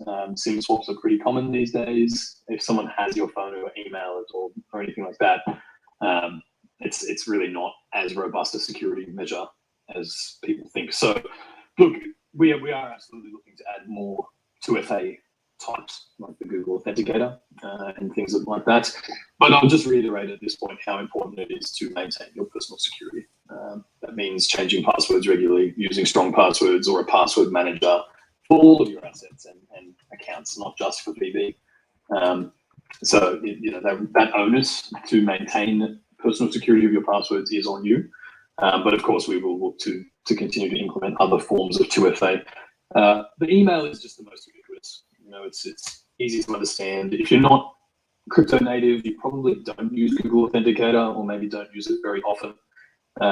So the email really just gives us the broadest scope of 2FA that we can use. But we'll definitely look to add that. And what was your first question? It was just whether you might implement the MCP right now. Yes, yeah. So the MCP really gives us a lot more flexibility over what we sort of can and can't enable, especially to the newly created accounts, which is where a lot of this nefarious activity comes from. So we'll extend them out. So, yeah, absolutely. We are definitely talking internally about how we can better utilize that program to further cut down on these things. As you said, whether it's just, you have to be a level 1, and that takes a bit of app activity that a bot account just wouldn't participate in. So yeah, we're definitely looking at that as a means to combat these kind of things as well. Awesome. Thank you very much for your hard work and for having me. No problem. Yeah, thanks for coming up. All right. Let's see here. Is there anybody else on stage? Yeah, Drew, go ahead. Hi, guys. Good evening, good morning, and for the globe. I just want to give some props. I've been here in the beginning in Veve, right? It's just my Veve birthday yesterday. I want all right. Congratulations. Shout out to the team that it's an amazing journey, right? And we see sometimes some negative comments also coming from the community, but I do want to give high value props on how it's all going. The amount of Discord users is 100,000 users right now. Twitter is exploding. It's all a very good site on what I see. MTL is now coming in. I can't wait for MCP, to be honest, right? On a more side note. But yeah, definitely good progress. What I see here, myself, I do a lot in blockchain and in development with startups, and I can just say my props to you guys and running the community as you are right now. Thank you, mate. We really appreciate it. I appreciate that. Thank you very much. I do have one question for you. Yes, I was going to say, do you have a question? Hey, how are you thinking about, or how is the team even thinking about on avatars, right? We see Bored Ape Club. The community is growing. When you look here on the screen, right, in Twitter Spaces, I see Athena, everybody, or Skeet. They all have their avatar. How great would it be, and maybe to test the drop system, right, to have an avatar developed by Veve or by some artist and get that going, right? It would be so cool. Yeah, absolutely. That's something we're definitely looking at. I know it's, for me personally, I think it's important that we look into doing the Twitter integration once interoperability is a reality, so that we can tie into these things and you can display, your Todd Batman as your avatar, for instance, or whatever the case may be. But we're always looking at different types of content, new types of drops. Whether that's one-on-ones or the huge blind boxes with several different rarities and versions within, much like a PFP project. But yeah, everything's on the table. So it's just a matter of getting some of these big ticket items out of the way, with cash out and web platform, et cetera, so that we can really kind of start having fun with collectibles. Okay. Great. Yeah. More fun, I should say. I'm not saying they're not fun now, but yeah. Anyway, thank you, Joy. I appreciate you. All right. Your kind words. Great to be here, and good luck, guys. And props to all the Dutchies here, and the Dutch family that I support. All right. Cheers. Thanks for that. Thank you. Okay. Who else we got? Yoshi. Hello, Yoshi. You're on mute in case you need to. Okay. For now, we'll move on to Anthony. Anthony Lozano. Yes. How's everybody going today? Well, great. Thanks, man. Oh, that's cool. So a couple of weeks ago, I was looking through Disneyland and their take on AR, and I noticed that they started using like implementations of AR within Disneyland, and I do know that AR glasses are going to take the world by storm. And so a couple of questions here. First question is that I want to know if AR like if you guys are going to go ahead and have Veve as an app in AR glasses in the future. That's number one. Question number two. I know David, you had also mentioned that Steamboat Willie is a key appearance. I just wanted to know clarification on that, since like at the moment Steamboat Willie is down in the market, and what future thinkings you have for him. Yeah, so that is when he said key appearance or whatever it is that he mentioned, it was mainly speaking to the historical significance of Steamboat Willie as a character. It was the first animated with sound cartoon ever in the world. And for us to have that character and that piece, that slice of history represented as a digital collectible on Veve was, makes it historical in itself. So I don't think there was anything else that he meant by that. It was mainly just saying like, this is a really cool piece. You guys should try to get it. Ooh. Yeah, for sure. And just to address the first one, just when it comes to AR glasses, I mean, that has been a plan since day one, really. We have always been building for a wearable future. The Veve showrooms are amazing now, but when I can look through that showroom without holding my phone in front of me, we really start to move into that immersive world of experiences. So we'll absolutely continue to utilize augmented reality technology. As you mentioned, Disneyland has just started doing it. I mean, we're really at the precipice of the adoption of augmented reality technology. Now, I kind of envision a day where you're walking through your city and there's a Todd Batman floating above the Golden Gate Bridge, and you walk underneath it, and maybe it airdrops you some free collectibles, and everybody with AR glasses on can see that collectible, and interact with it. Because ultimately, we live in a digital world. In that digital world, you want premium digital content, and we are the providers of that content. So utilizing that technology to expand the Veveverse and expand what we're doing with these IP is front and center as part of our plans. To also further that, I just wanted to know the future of Steamboat Willie himself, since he, I believe, along with a lot of other people, think that he deserves more respect than what he has now. Can you guys touch on that? Respect in what way? I'm sorry, I'm not. Yes,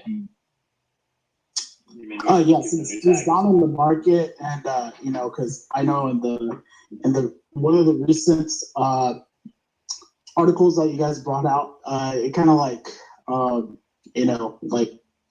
threw him under the bus. I guess a lot of people. First off, I'm sorry, I don't mean to cut you off, but I wholeheartedly reject that premise.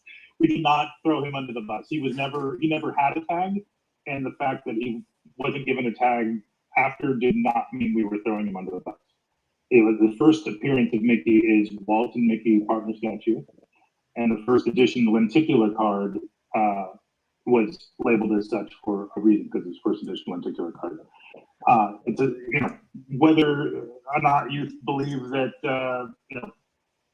Steamboat Willie should have came out first, or partner statue came out first. The fact of the matter is that partner statue came out first as part of the launch of the partnership in celebration of Disney Plus Day, and therefore that's the first appearance. But we are wholeheartedly in support of how cool Steamboat Willie is, and we were not throwing him under the bus. And it's being quote unquote disrespected in the market. That's up to the market. That's a free market. They're going to have to, make those decisions on their own. So, yeah, that's all I have to say on that. Great, thank you guys. Appreciate it. All right. that was sad. Let's see here. Do we have somebody else on stage? Etienne.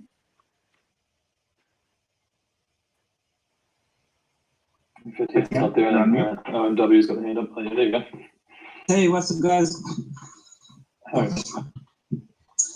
So I just have a quick question. It's regarding like the auctions.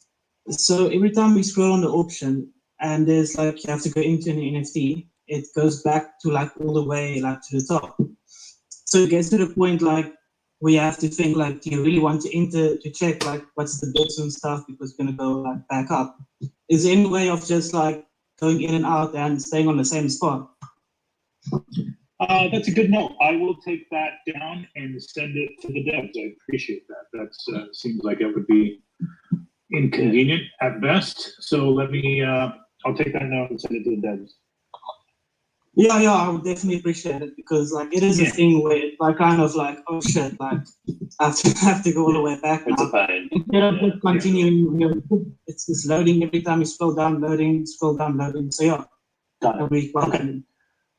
All right, thank you very much. Appreciate it. Perfect. OMW's got a hand up too, I think. Oh, okay, great. I actually just have a question from the Discord, and then just a follow up on his question about the auctions. Is there any way that we can add the comic books into the auctions tab? Comic books into the auctions tab. Okay, I'll take that note as well. Add comic books to auctions tab. Okay. And from the Discord, they just wanted to know, is there any news that we can go over with the OUP article? Not yet. No. Once I release that, we'll have some good conversations about it and go through another round of feedback. But I'm just waiting on final numbers. Really, nothing's changed on that front just yet. Yeah, and just because I got a lot of questions on that as well, Reese, that is what we're waiting for when people ask for when OMI to NFT, correct? Yeah. So the OUP, once we sort of finalise that, the same way we did with the Master Collector, that finalises that. But really, there's a few integrations that happened first. So I think interoperability will come before OMI to NFT. Some of those sort of smart contract functions need to be built in before we can transact with OMI. The same bugs that are affecting, the bridging process and things like that would be affecting any sort of OMI purchase within the app at the moment anyway. So there's still some things on IMX's side that need to be worked out to enable us to make those transactions as well. But we'll finalise the OUP properly before those kind of integrations are released.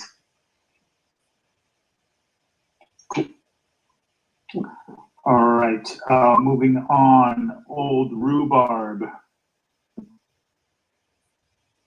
You're on mute, Old Rhubarb. Come on, bud.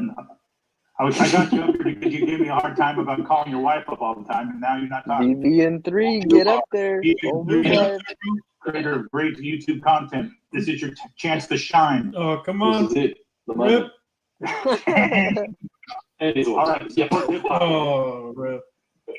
Yo. Rip, he lost his shot. Appreciate it. Just want to say thank you for your your contribution and your work, and you guys. I know you guys are doing a lot of stuff, so really appreciate about that. I do have just two quick questions. First question is, are vehicles static vehicles? Will they be drivable as well, or Rip? No, only the interactive. There it is.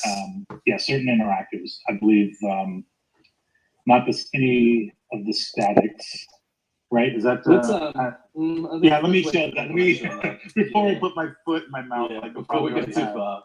Yeah, the, let me the real difference figure that out. between the real difference between the static and the interactive moniker is more the collectible itself, right? The interactives have the doors that open and the thing, the wheels that turn and all of that, but it doesn't necessarily mean the static version won't be drivable. So let's wait for a Dan confirmation on that one. Yeah. For sure. And then the other question is, I don't know if you guys said this before, but is Disney a confirmed long-term partner, like 5+ years, or?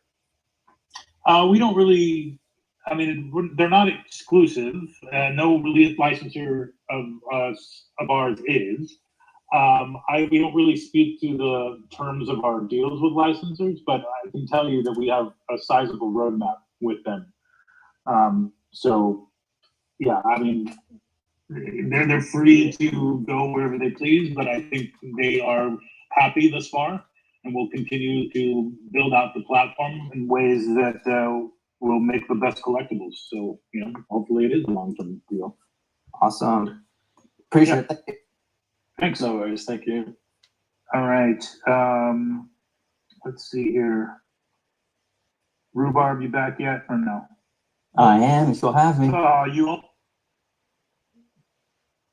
Oh, did he get rugged?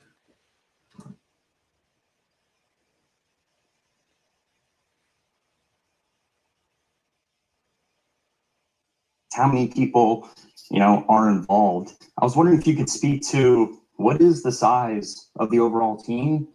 What are kind of the future projections for growing that?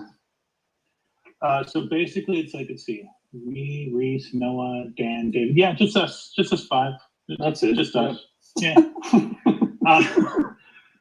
No, so we have a sizable team, both in development, front and back end development, support, and then also a lot of advisors, right, that are helping, outside of Al Khan and David Yu and Dan Crothers, who are essentially like the 3 OGs. David and Dan are kind of the most involved in a day-to-day basis. David more so from the overall kind of vision and licensing standpoint. Dan very much on the operational side, with everything from building the production teams and managing developers, etc. So we are building the team currently, and we continue to as we see fit or find good talent. In fact, I have 2 heads that I'm bringing on into the marketing realm, and I think there are some other project management roles on the operational side, and then still looking to expand on the dev front as well as the support team. So while we don't have any like hard number projections, it's just really kind of we build where we need and continue to do so. Can you speak towards the support team just a little bit? Because that's like the biggest backlash that you kind of see on Twitter. I've been disabled. I've been waiting 2 weeks. As a creator, I get a lot of comments. I've been disabled and I've been in communication for 2 weeks, and I see the emails and they're all kind of similar. Are there plans to build a more robust customer service apparatus to deal with the influx? Yes, the short answer is yes. Just quickly, let me touch on the fact that the reason why, and I think I've maybe said this before, but the responses on those particular issues about restricted accounts seem to be all worded the same, is because we want to be unified in our messaging as a matter of efficiency. As we go through each of those accounts and investigate everything top to bottom to make sure that people aren't restricted wrongfully or by mistake, which, by the way, false positives are way few and far between than I think people make it sound like. All of that is just general, I wouldn't say canned response. There is somebody behind those responses actually doing the investigation, but to keep the messaging aligned throughout the support team and efficient for us getting through as many support teams as possible, they tend to be similar. Yeah, I might Awesome. just take that moment just to throw some props to our support team because, Yes. frankly, they get shit on a lot. And they're Oh, absolute damn. beasts. These guys work day and night to try and get back to these tickets. And, you know, at least these days, anyone who's been left waiting for a while is almost definitely a bot. And they're the ones with the loudest voice. I see just as many comments now saying that, you know, they heard back from support within a couple of hours, their account was re-enabled, all is good. So, look, I'm of the firm belief that all of that system is improving. And just want to give a big shout out to the entire support team for the countless hours that they put in. Dealing with 2.1 million users is not a easy task. Yeah, and that's everything from restricted accounts to I can't log in to I lost my password to it's not just one issue that they deal with. And as Alex said, that's why that messaging is aligned. That's why we put out that same sort of front there. So. Cool. But thank you. Yeah, definitely shout out to the support team. We're getting through as many as we can per day. So again, our apologies if it's taking a little longer than it should to get back to some longer than less. Yeah, let's thank you, old rhubarb. Appreciate you. Let's move on to Dead Poo. Hey, how you going? All right. If, I just realized I just saw your tweet with the question about the vault features. Is that what your question is going to be? Yeah. Okay, so we touched on this briefly last time. For those of you in the audience, Deadpoo is also one of the many vaultaholics who specialize in building out these incredibly intricate vaults and scenes for all of the rest of us to enjoy and share amongst ourselves. There had been a couple updates where we broke essentially some of the features that they used to kind of intricately place these things in the ways that they did.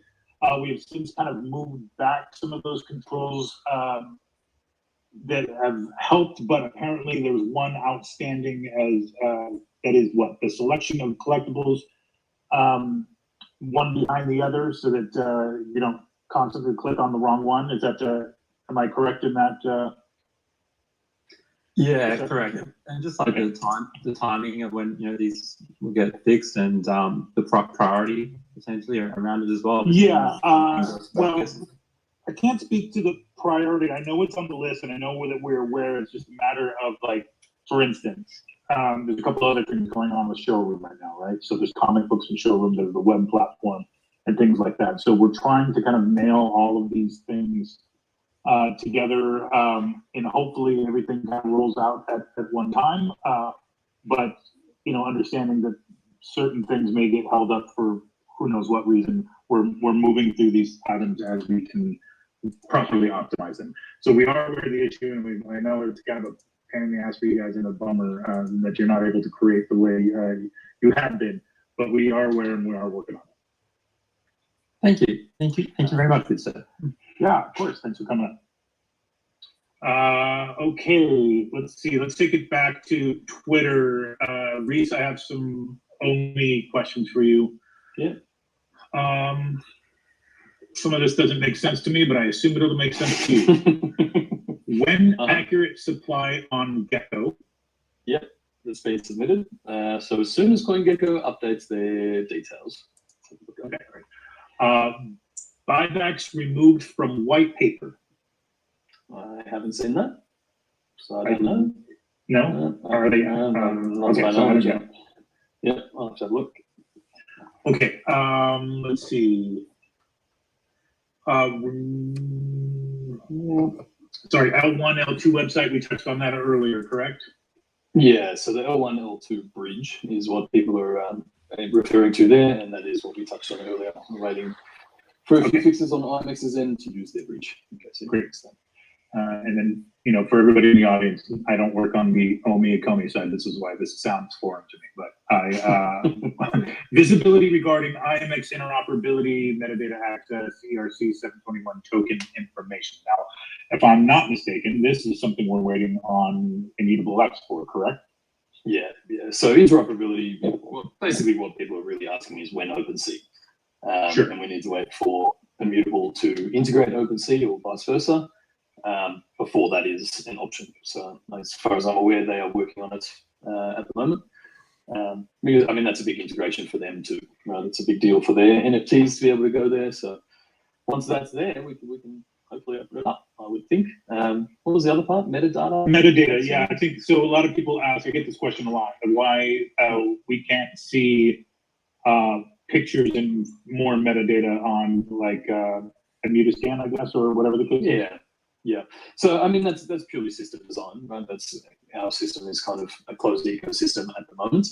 That data will become available obviously once interoperability is available, because you'll be able to see those things moving to wherever you want. But ultimately it's more a matter of us creating a link to our servers that can provide that metadata information in real time, regardless of where that NFT is sold. So a bit of dev work there. It's not really a priority until the NFTs are interoperable. Doesn't really serve any purpose until then, other than being able to look at it on chain, which I mean you can do in the Veve app anyway. So it's it's in the works, but I think I'd be happy to argue that MTL and MCP and OUP and those kind of things are more important to deal with at the moment. Okay. And then obviously, I'm sure somebody's going to ask, but I'm also getting this a lot on Twitter. But any news on exchanges? Yeah, I wish that I could reveal some news. I wish that I could share some things, but we say this every time. We are under non-disclosure agreements, and until the exchanges give us the go-ahead, we can't announce anything on that front just yet. Okay. Elder One God is on stage. What's up? Hello, thank you guys for your time and all the hard work you guys are doing over there at Veve. I appreciate that. Just 3 simple things. I was wondering if potentially that we could get on when we're in the marketplace, if we can be able to have the ability to do a search for a specific mint number. Like I like to go hunting for certain mints, and it's a little bit more difficult. Look, like having to scroll through it. I was wondering if we can maybe get that in there. Yes, I know that is part of the roadmap. I don't have time on that, unfortunately, but I know it is something that a lot of people have requested, and people are excited to see that we are definitely going to add those in more robust filtering. And then the other thing is, I brought this up a couple times in the community. Maybe it's something that can be looked into. You know how like when you get a comic book graded and it's inside the case, is that something that we can potentially do in Veve for like display purposes, or maybe for people to choose if they want their comic book to degrade or stay preserved? Like also like have like a little toggle like on and off, like an option for that? So let me just quickly say that it has not been confirmed that digital comics on Veve degrade. Now I know that was like an idea floating around from David several months back around a specific project. But we have not confirmed that is going to be the case. You're not going to wake up one day and then if you had read a comic, you're suddenly rated lower somehow. I also don't think there will be a rating system for our comics because our mid number and the scarcity of the editions kind of does that for us in theory. The cases are going to be part of the display mechanism in the showroom. So when you display your comics in the showroom, there will be like in a nice, like almost like a grading case, if you will. There it is. Oh, that's so cool to hear. Thank you very much for your time. Yeah, of course. Okay, I had Dr. Stuff up here, but I lost him. Let's move on to Gio. Hey, Gio. Hey, what's up, guys? Thank you very much for having me up here. So I have 2 or 3 dozen questions, but if we could limit it to 2 or 3 seconds. No, just kidding. And so one of them has to do with what you guys were talking about, but would it be possible to have the mint number on the showroom? That's the first question. And the second one, NFTs are about ownership, and I feel like I can't find them within the app, regardless.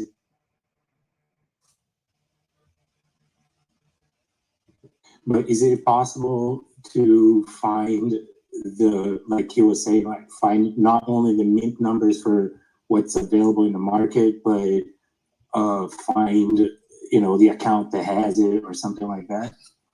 Yeah, so I think that'll be taken care of with some of the more advanced filtering options that we'll be rolling out. In terms of displaying the mint number, yes, that is actually a feature outlined as part of the MCP, if I'm not mistaken. Is that correct, or is that ODP? Yeah, MCP. I think the eventual plan is that that'll either display if you're MCP Pro, maybe display next to your collectibles, or if you're in somebody's showroom, you might be able to tap their collectible and see that see the edition number and potentially make an offer at that point. Yeah, I think that'll go along with the badging that we're proposing, like having certain badging for level of MCP or MCP Pro. You would have your mint numbers displayed next to your collectible, as well as some other features in terms of like accessories and things that are specific to.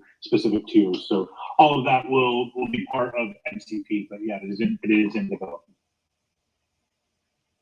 All right, and thank you. Appreciate you. Cool. Thanks, Neil. All right. All right, Doctor of Stuff, are you here with us this time? You got Rug or what? Yeah, I got Rug, man. I couldn't. You pulled me up. I couldn't hear you. But first of all, I talked last time, but I never did think you guys. I know you guys get this all the time, but man, what an incredible ride VV is and has been. And I know you guys get a lot of shit, and you put up with that. But you guys are doing awesome. You guys are doing thanks for that. So just wanted to shout that out. But real quick, so two quick questions. Is the team able to kind of go into detail about what happened on the SR Aston Martin drop, where the collectibles weren't distributed for almost an hour, and then people were able to get rebounds at like the 44-minute mark? And so really, I'm just wondering was the team looking at, because it was such a small drop, maybe like looking at each person who got the drop for bot activity, and then, or just was that some overload of the system? And then the second one, just an update. I know you talked about it a little bit, but the comics in showroom, do we have like a definitive timeline, or is it like a month out, or like maybe a couple months out, something like that? I don't have a timeline for you on that, although I know that it is currently in testing. So it's just a matter of optimizations, as I mentioned, for the showroom environment with some of the other heavier collectibles. So there's a few things going on behind the scenes as far as showroom goes, just to make it a little more easier to use, whether it's the controls or the number of collectibles you can put in the showroom, or different types of media that are playing within the showroom. For instance, we now have collectibles with music or some kind of animation, as well as some of the animated Pride piece, for instance. And we hope to see more things like that in the future. So really, it's just kind of an optimization thing. So once we feel comfortable that it's not going to crash the showroom, then we've done enough testing, then it will roll out. But the development's going really well. I saw a couple of mock-ups. I haven't seen it in the beta yet, but it is apparently, really close. So fingers crossed. As far as the Aston Martin drop goes, I'll be quite honest with you. I kind of wasn't really tuned in that morning. I had other things going on, which is why we didn't make a announcement about it on Twitter. I'll take the blame for that. We kind of found out afterwards there was a bit of a glitch with that second 7 edition collectible. It just kind of choked up the system a little bit. And then once we got everything moving again, I think people were then able to hit back on the 44-minute rebound, which is A, insane, but B, it's just one of those things where it, it wasn't that we put things back into the queue. It was just a matter of a lot of transactions either failing out or that were kind of just generally not available in the full pool. Not ideal. I understand, so I'll accept our apologies on that front. It probably should have been messaging around it, but I just wasn't around, straight up. So appreciate the question, but no, like this is not like the 44-minute rebound is not a thing, or that should, nor will it become a thing. Yeah. Okay. I think very much an edge case. Yeah, I think it had something to do with we hadn't done a blind box drop with so few additions. So there was something in there that then was addressed and has now been fixed. So well, I'm sure people will wait until the 44th minute on the next drop just to see if it happens. But as far as we've been told and as far as we're concerned, that shouldn't happen again. Okay, perfect. Thank you so much, gentlemen. Yeah, no problem. Thank you. Okay, quickly, we kind of do this for a little bit longer. We're gonna wrap it up at the top of the hour here. This one's, I get this question a lot, Reese, and I don't know if you have an answer about it, but like, it's more philosophical than anything. A lot of new cryptocurrency investors are worried worldwide about their specific token investments because whatever may be happening around the world. Can you confirm that to OMI holders that their investment is safe? Thank you guys for everything. Yeah, okay. I don't know if we have enough time to philosophically answer this question, to be honest. Look, I first and foremost, I think it's the responsible response just to say that obviously all crypto investments are risky. You are definitely dealing with the riskiest asset class in the world, at least at the moment, and regardless of world events, that doesn't change the case. Now, obviously, investing in crypto, any sort of crypto, ours included, is incredibly exciting and stands to hopefully change people's lives. Now, this isn't any confirmation or anything like that, but obviously for people who are a bit worried about their investments or anything like that, look, I think that if you have done the research on our company, if you understand the team that is behind it, obviously the caliber of brands and IP that we have brought on, and the ever-increasing user base that will soon be exposed to OMI, personally, and this is entirely my opinion and not financial advice, I hold OMI in very high regard on that front. Now, of course, as a token holder, you always have the choice as to what you do with that investment, but investing isn't easy, fam. It's not easy. There are going to be ups and downs, especially in a volatile asset class like ours. But I think for most people that have been around for a while and can see the pieces that are in place already and the pieces that are coming into place, I have the utmost confidence in our token and in its future as part of our ecosystem. Outside of that, I would just suggest going through all of the fun blog posts that I put out on the Academy blog and really getting a sense of who is behind it. There are some, if anyone hasn't seen it for a while, there's some articles on there about our advisors. If you really want to go all the way back, you can see how this has really grown and developed over the past 4 years. And within that, the adoption of crypto in general. But look, ultimately, I'm not here to convince you whether your investment is the right one. That is for you to decide. Our job is to put that information out, and I don't think it would be responsible to directly advise you how to deal with your investment. But personally, I'll be holding my bag for a very long time. All right. I think you did a good job of that. That was nice and brief, philosophical. Appreciate it. Yeah, very late night Twitter Spaces. We'll dive deeper. Yeah. Speaking of which, let's get some more people from the stage up. Because he requests every damn time, and I don't bring him up on purpose most of the time because he requests all the time. Let's give a big shout out to Hello K, software engineer, or whatever you call it. Software engineer, hey. Software engineer. It's been a while. How's it going, Reese, Alex? Good, thank you. How are you? Yeah, good. Alex, did you catch my my metaverse featuring you at the start of it? I did, unfortunately. I showed it to Very Reed. disturbing. I think I can build the Viviverse. So I'm authorized. Get cracking. Perfect. Yeah. Yeah. Especially appreciated the appearance of a specific emoji. Oh yeah, of course, yeah.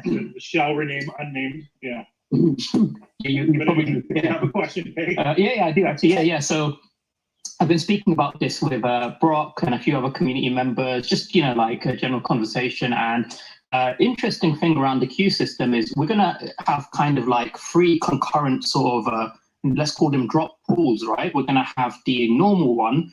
We're going to have the one that you weighted master collector program points. And we're also going to have the part where you can kind of burn your OMI tokens for allocation or use, the OMI utility program part. Have you guys thought about like the allocation percent for each like method of entering the queue? Because that's like been a interesting topic of debate, because obviously a lot of people have been, frustrated against, the potential, lack of benefits for collectors around this queue system coming up. So I think people are just wondering, what kind of allocation might that look like?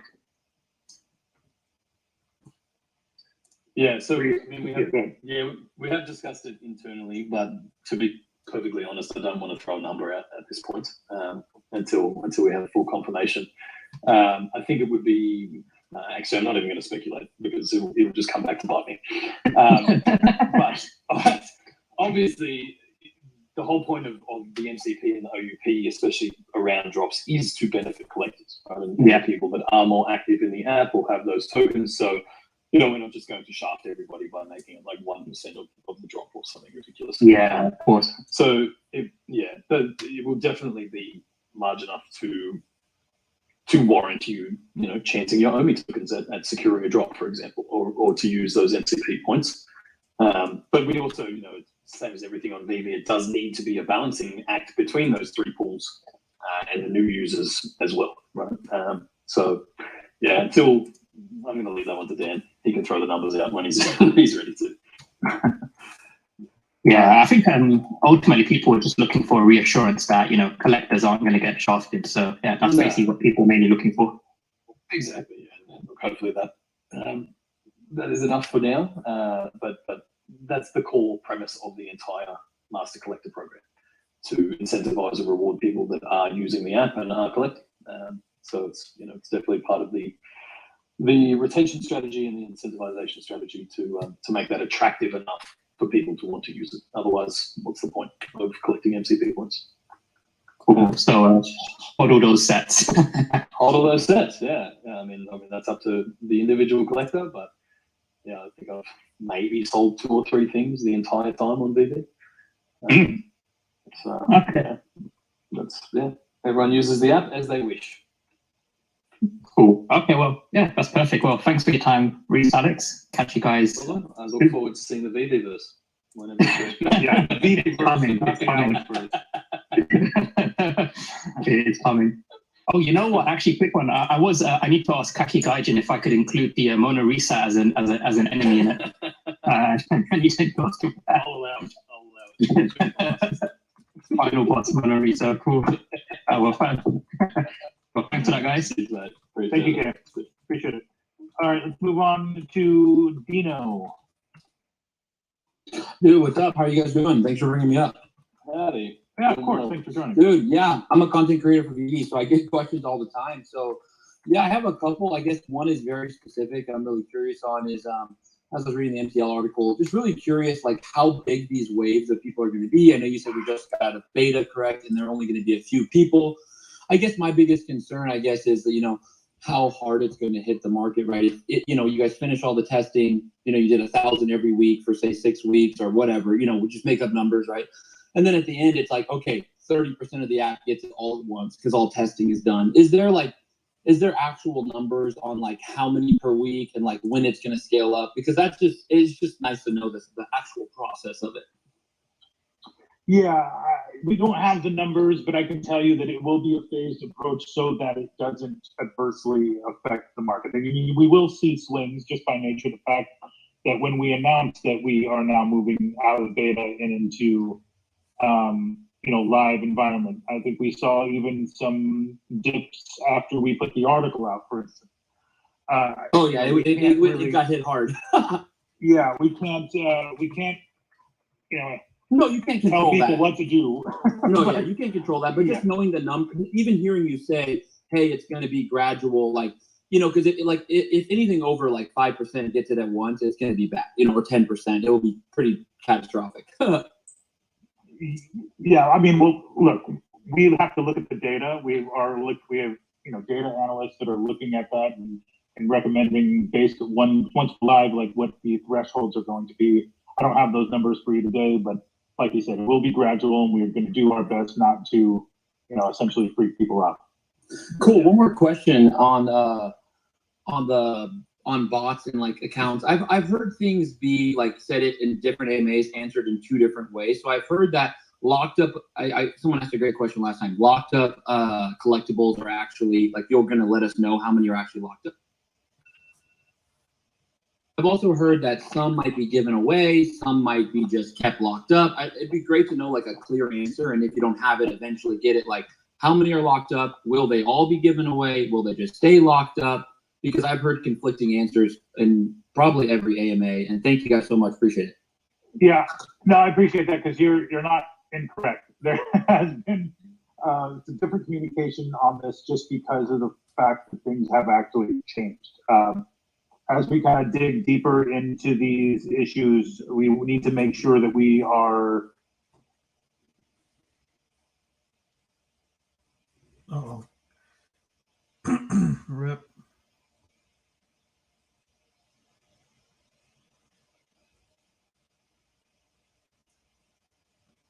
The gems that you have in your account.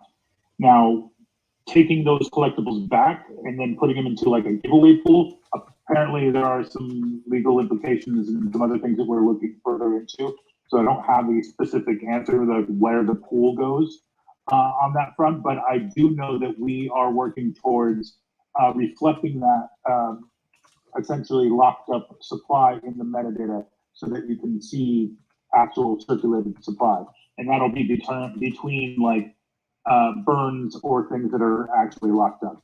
As far as the giveaway thing, I know that was kind of an enticing, an enticing premise or idea, but I'm not sure that is actually going to work. I will have a definitive answer on that as soon as we are advised by our legal counsel as to what actually can happen with those. But in terms of what we are doing currently, that is all fully on the up and up. There's just, beyond that, we don't want to make any moves in terms of giving away or putting collectibles back into circulation until we know for sure, what the implications are. Because as you may know, I'm sure everybody does know, that this is kind of a very, very new space. So I think as the lawyers are figuring it out, we are as well. Yeah, I might just add to that really there is quite a lot of complexity tracking that circulating supply when it comes to the accounts. If all of those collectibles were burnt, for example, it's really easy because we have a definitive endpoint for that collectible's life. Whereas if it's a restricted account or a disabled account, maybe it's restricted for 12 months, then the user regains access. And if that's happening across hundreds of thousands of accounts, for example, it's a really hard metric to actually quantify and put out there. So yeah, it's definitely something that would be useful from a collectible standpoint, but it will take a while to actually design and build in, I think. Yeah. Okay, we are at the hour. Reese, I know you had limited time. Are you good to go? You got to go. I actually do have another call to jump on. Yeah. Okay, let's wrap it up here then. I apologize to anybody who we didn't get to. We got through most of the Twitter questions, but I do want to reiterate a couple things. The MTL, I think we just touched on. The article is out, so please take a look at that. As far as what the KYC process is going to be, we're still generally working on what that rollout plan will be from a live standpoint. As soon as we are done onboarding enough beta testers to satisfy the testing parameters that are acceptable by us internally and our MTL partner BlueSnap. As So that is ongoing, but we are moving through that queue, and we will be choosing people at random for beta testing. So don't hit us up and say, "Hey, it's going to be part of the beta program," because that's not how it works, unfortunately. And I have no insight or access to beta, so don't get me on Twitter. Love you, but don't do it. Also, it is Women's History Month. So much like we did last month for Black History Month, there will be some good drops featuring female characters from Marvel, as well as some other potential goodies that I cannot speak about at this time. But yeah, for instance, tomorrow, Peggy Carter, first appearance, is dropping in Tales of Suspense number 77. And we'll continue to see a couple of key books from Marvel over the course of the month. Let's see. Otherwise, any other things I need to wrap up on?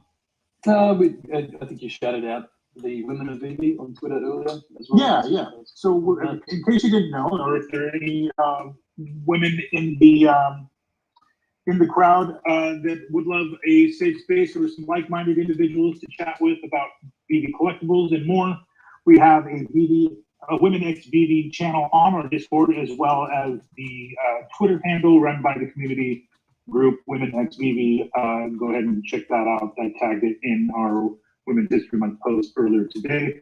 So please feel free to get involved. And I believe they have some interesting streams coming up. So keep an eye out for those if there's more than one. But yeah, I think that's pretty much it. Thank you so much, everybody. Remember, Matt Gondek's first drop, Weapons Rack, drops on Saturday.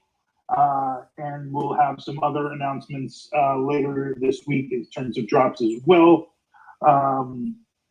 No chili pepper emojis. Thank you. Appreciate it. All right. And if that's it, thank you very much to OMW and Steve for helping us out, bringing in some questions from the Discord. Noah for holding it down, bringing some people on stage on the Veve handle. Reese is always, always a pro, hanging always knowledgeable, and me just your local marketing schlub, fumbling his way through another AMA. But appreciate you guys for being here, and thank you very much. We'll talk to you next time. We're going to have these regularly ongoing, back to kind of like a every other week schedule with Reese and myself, and then we'll have some more key kind of longer term vision type updates in video format with David and Dan, hopefully on a monthly basis. Okay. All right. Thanks, Ben. Thanks. All right, Tom. All right, guys, that wraps up the AMA video. Thanks for joining us. Like the channel, or subscribe to the channel, like the video, and comment, subscribe. So we'll catch you guys on the next one. We'll do a wrap-up video here following up. Thanks, guys.